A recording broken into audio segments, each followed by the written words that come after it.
നമ്മുടെ ചൂണ്ടക്കാരെല്ലാം മീനടിക്കാനുള്ള കാത്തിരിപ്പിലാണ്.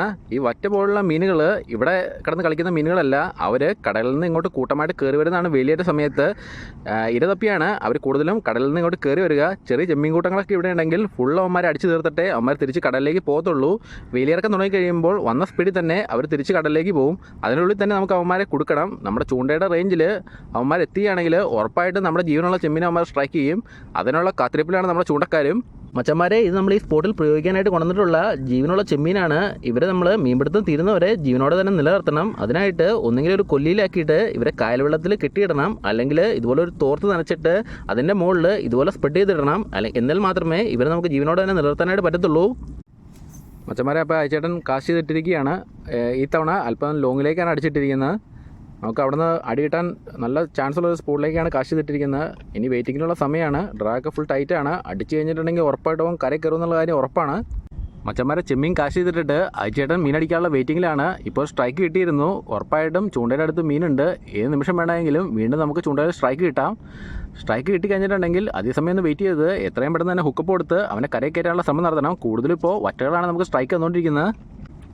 ഇത് കല്ലുള്ളൊരു ഏരിയ ആയതുകൊണ്ട് ഇവിടെ നമുക്ക് ഡ്രാഗൊന്നും ലൂസ് ചെയ്തിട്ട് മീനെ പിടിക്കാനായിട്ട് പറ്റില്ല. അടിക്കുന്നത് മുട്ട ഹമൂറോ ചെമ്പല്ലിയൊക്കെ ആണെങ്കിൽ അടിച്ച് സെക്കൻഡുകളിൽ തന്നെ നമ്മുടെ ചൂണ്ടയായിട്ട് അവന്മാർ മടയിൽ കയറും. അതുകൊണ്ട് തന്നെ ഫുൾ ഡ്രാഗ് ടൈറ്റ് ചെയ്താണ് നമ്മുടെ ചൂണ്ടക്കാർ ഇവിടുന്ന് കൊമ്പന്മാരെ അടിച്ച് കയറ്റുന്നത്. അത് പോരാഞ്ഞിട്ട് ജീവനുള്ള ചെമ്മീൻ കൂടിയാണ് നമ്മൾ കാശ് ചെയ്തിട്ടിരിക്കുന്നത്. ഹമൂറിനെ ചെമ്പല്ലിയുടെ ഏരിയയുടെയൊക്കെ മുമ്പിൽ ജീവനുള്ള ചെമ്മീൻ പെട്ടിട്ടുണ്ടെങ്കിൽ സെക്കൻഡുകൾക്കുള്ളിൽ തന്നെ അടി പൊട്ടിയിരിക്കും.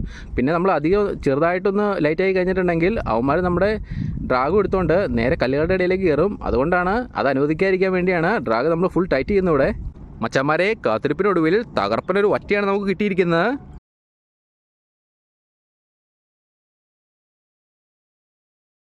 മച്ചന്മാരെ, ശരിക്കും മീനുകൾ വന്ന് കൂടിയിട്ടുണ്ട് നമ്മൾ ചൂണ്ടക്കാരെ നിൽക്കുന്നതിൻ്റെ സമീപത്തായിട്ട്. അതുകൊണ്ട് തന്നെ എത്രയും പെട്ടെന്ന് തന്നെ മാക്സിമം മീനുകളെ പിടിച്ചെടുക്കാനുള്ള ശ്രമത്തിലാണ് നമ്മുടെ രണ്ട് ചൂണ്ടക്കാരും ഇവിടെ.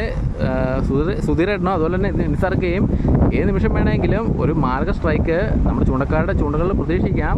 നിസാർക്ക ഇവിടെ ട്രിപ്പിൾ ഹൂക്കിട്ടാണ് മല്ലന്മാരെ വെട്ടിപ്പിടിച്ചുകൊണ്ടിരിക്കുന്നത്. സുധീരേട്ടനാണെങ്കിൽ സിംഗിൾ ഹൂക്കാണ് ഉപയോഗിക്കുന്നത്. ആരുടെ ചൂണ്ടയിലാണ് അടി പൊട്ടുക എന്ന് നമുക്ക് ഒട്ടും പ്രിഡിക്റ്റ് ചെയ്യാൻ പറ്റാത്തൊരു സാഹചര്യമാണ് ഇവിടെ ഉള്ളത്. ബെയ്റ്റ് വെള്ളത്തിൽ വീഴുമ്പോൾ തന്നെ മീനുകൾ നമ്മുടെ ബെയ്റ്റിനെ പൊതിയാണ്.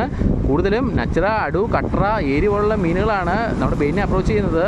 ഇത്തരം മീനുകളെല്ലാം വ്യക്തമായിട്ട് തന്നെ വെള്ളത്തിൻ്റെ അടിയിലൂടെ പാഞ്ഞു നടക്കുന്നത് കാണാനും പറ്റുന്നുണ്ട്. വെള്ളം നല്ല ക്രിസ്റ്റൽ ക്ലിയർ ആണ്. ഇങ്ങനെയൊരു സാഹചര്യത്തിലാണ് ഏറ്റവും കൂടുതൽ മീനടിക്കാൻ ചാൻസ്. പക്ഷേ അല്പം കാറ്റുണ്ട്. അതുകൊണ്ട് തന്നെ ഓണം കൂടുതലുള്ള സമയമാണിത്. അതുകൊണ്ട് നമ്മൾ എക്സ്ട്രാ കെയർഫുള്ളായിട്ട് നോക്കി നിന്നാൽ മാത്രമേ മീനടിക്കുന്നത് വ്യക്തമായിട്ട് തന്നെ ഫ്ലോട്ടിൽ മനസ്സിലാവത്തുള്ളൂ. മച്ചന്മാരെ, കാത്തിരിപ്പിനൊടുവിൽ കടലിലൊരു സൗന്ദര്യറാണി നമുക്ക് അടിച്ചു കയറിയിരിക്കുകയാണ്. ഇത് അടുവാണ്. നല്ല ഭംഗിയുള്ള മീനാണ് ഈ അടു. ചെമ്മീനിലും ചാളയിലും ഒരുപോലെ തന്നെ ഈ മീൻ അടിച്ചു കയറും.